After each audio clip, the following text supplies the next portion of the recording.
Adubar ou não adubar. Nesse vídeo a gente vai falar um pouco sobre ambos os contextos e você vai poder entender a estratégia que melhor pode se adequar ao seu contexto e realidade.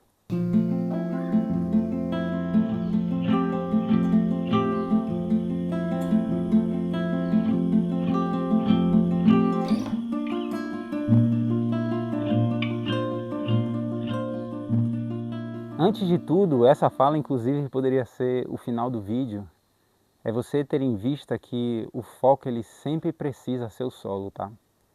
Independente se você vai estar adubando ou não adubando, o que você precisa ter em vistas é que o seu solo ele precisa crescer em vida e que as plantas vão ser as indicadoras desse trabalho bem feito ou não. Eu falo isso porque muitas vezes se coloca uma ênfase na adubação, mas isso é meramente um condicionamento, né? Um viés da qual se tem para quando se fala em cultivar e plantar, mas você precisa só dar uma mudança de perspectiva e colocar a sua atenção no solo, beleza? Como a gente tem um cenário assim, na maior parte dos casos, né, de solos muito degradados, de terra muito decaída, o adubo ele pode ser sim um auxiliador, ele pode ser sim um catalisador.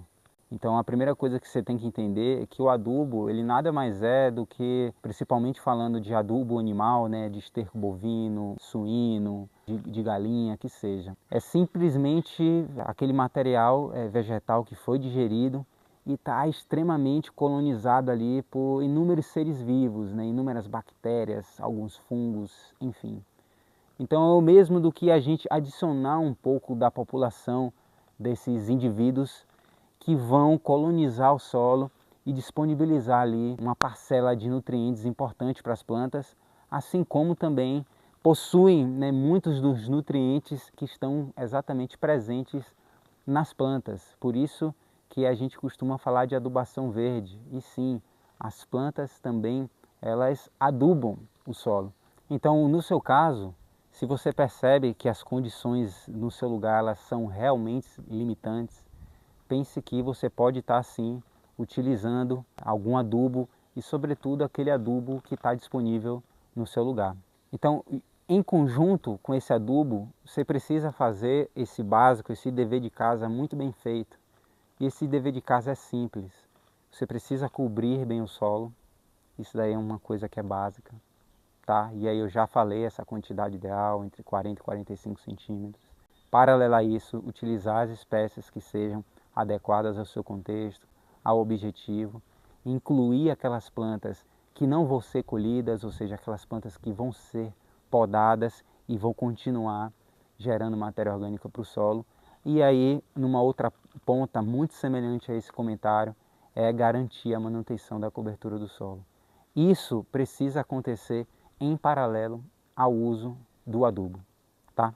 Agora, se você está me falando que nesse caso já são casos mais pontuais de fazer um projeto mais bem estruturado, onde como pré-requisito você vai fazer a análise do solo e que você tem a intenção ali de entrar com um número específico de plantas, às vezes um café, às vezes citro ou até mesmo, sei lá, uma outra cultura de interesse, e aquela condição inicial ela está muito aquém da qual essas plantas costumam crescer, né, no seu ambiente natural, talvez valha a pena, considerando a estrutura do projeto, o nível de investimento, você fazer algum nível, alguma quantidade de adubação.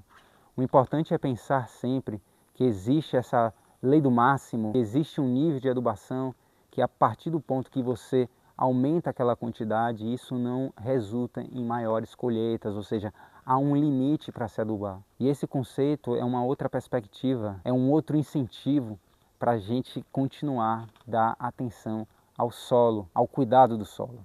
Uma outra possibilidade do uso do adubo, dentro de uma estrutura, dentro de um plantio, dentro do projeto que seja, é você separar aquelas áreas onde você vai dar uma ênfase a mais na produtividade. Então, às vezes, isso é muito comum dentro de um projeto onde se vai trabalhar com horticultura e você não teve um tempo de fazer um planejamento prévio do plantio de cobertura dessa área, de um plantio de uma adubação verde antes.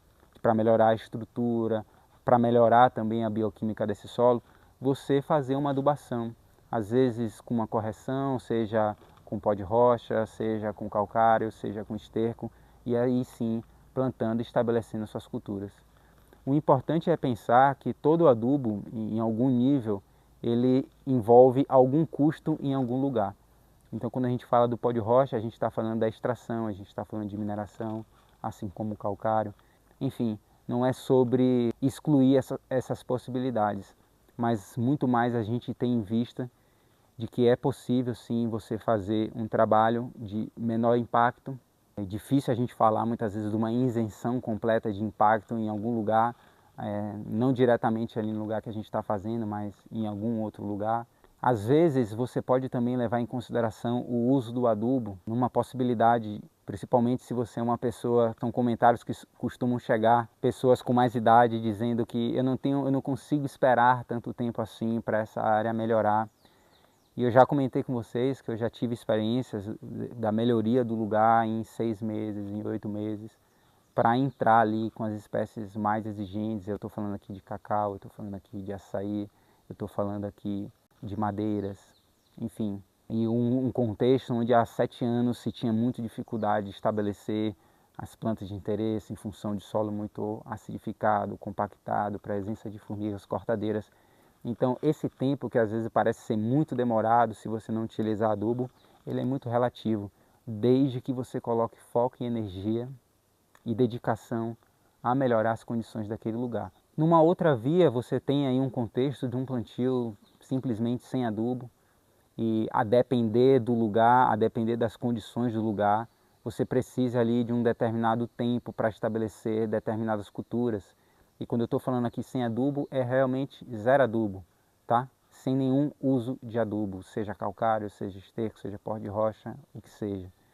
E aí, nesse tipo de contexto, é muito importante você ter uma estratégia muito bem pensada, tá? Então, quando você tem um planejamento e você pode, por exemplo, antes de entrar com as culturas de interesse, fazer o estabelecimento de uma capineira ou fazer uma adubação, seja de inverno, seja de verão, para aí no momento oportuno entrar com as culturas de interesse, pode ser uma possibilidade. E aí nessa hora é até difícil a gente falar meio plantio sem adubo, né? A gente tem que falar de sem insumo externo, porque a partir do ponto que você planeja a produção da matéria orgânica nesse lugar, a melhoria das condições físicas, das condições biológicas do solo, através das plantas, você está fazendo uma grande adubação ali, tá? Então esse já é um critério de saber escolher as plantas que mais vão se adaptar àquele contexto, o momento que você vai fazer as roçagens, se é uma planta de boa rebrota, enfim. Mas também existe a possibilidade de você já entrar com algumas espécies de interesse, utilizando nenhum adubo, mas nesse caso você tem uma restrição, que é escolher as espécies que vão prosperar naquela condição. Tá? Não adianta também você querer que uma espécie muito exigente, às vezes um caqui, às vezes um pessegueiro, ou uma frutífera até mais comum, como uma goiaba, uma manga, esperar que ela se desenvolva, às vezes numa condição limitante, ou que não tenha a quantidade de vida necessária para que essas plantas se estabeleçam. E aí, é claro, você precisa utilizar plantas que vão prosperar naquela condição. E muitas vezes as plantas que vão prosperar nessa condição são essas culturas que a gente costuma falar, culturas de roça, seja um amendoim, seja uma mandioca, seja um feijão. Aí você precisa escolher bem essa variedade, tá? E aí você precisa realmente entender as condições desse lugar. E agora também tem um terceiro cenário, tem uma terceira condição que é bem interessante, que é esse formato híbrido, certo? Onde você utiliza um pouco de esterco, né? Eu vou falar aqui de esterco, não vou falar de calagem, não vou falar necessariamente de pó de rocha, mas onde você utiliza um pouco de esterco e aí sim segue essa mesma base, né, de fazer o básico muito bem feito, né, de consorciar, de plantar adensado, de fazer os arranjos corretamente, de fazer a entrelinha funcionar e colocar ali, poder começar esse ponto de partida, né, fornecendo um pouco mais de nutrientes ali para aquelas plantas de interesse, seja um milho, conseguir colher um tomate, seja você produzir até umas hortaliças ali de ciclo inicial para o seu consumo, enfim. O foco principal e a ênfase principal desse formato mais híbrido é exatamente voltado para o solo e conseguir fazer do adubo um aliado em catalisar algumas reações para que aquelas plantas que vão ser as geradoras de biomassa para o sistema, principalmente aquelas árvores que vão ser podadas, a gente garantir o estabelecimento delas, garantindo que as plantas que vão criar essas árvores, espero que não fique confuso, se estabeleçam, percebe? E aí nesse contexto, o adubo ele pode ser uma estratégia muito interessante, certo? Você sempre vai ter as plantas como bioindicadoras do resultado do seu trabalho. Isso, a natureza ela nunca vai mentir para você, a natureza ela nunca vai te iludir, ela sempre vai te mostrar o que de fato está acontecendo, beleza? E essa para mim é uma das maiores vantagens de você fazer um plantio sem adubação. Você sempre tem um raio-x real de como está a condição daquele lugar, beleza? E aí, a partir do ponto que você vai ficando cada vez mais confortável em trabalhar dessa maneira, né, com um sistema de mais baixo custo, produzindo alimentos, você começa a se inclinar para um outro aspecto que é o planejamento.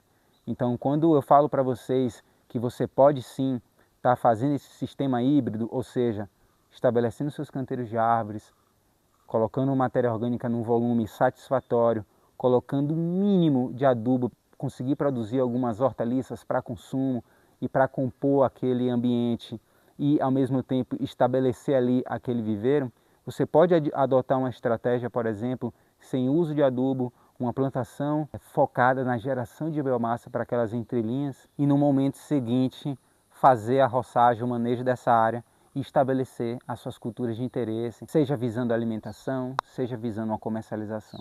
O ponto principal é que você, pouco a pouco, ganhe independência e autonomia, ou melhor, que o seu sistema ele ganhe independência e autonomia de aporte externo. E isso não tem nada de ideológico ou utópico. É simplesmente uma questão prática e que acaba sendo um bioindicador do êxito daquela área ali.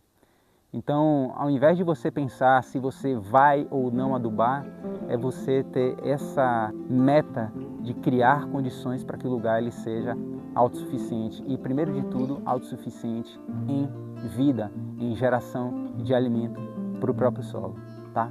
Essa tem que ser a primeira base e esse tem que ser o primeiro alcance. Lembrando que todas as terças-feiras, às 19h30, a gente tem sessão aberta ao vivo aqui no canal, onde a intenção principal é contribuir com a jornada de vocês, a gente se conhecer um pouco mais de perto e ampliar um pouco mais esse espaço aqui dos vídeos gravados.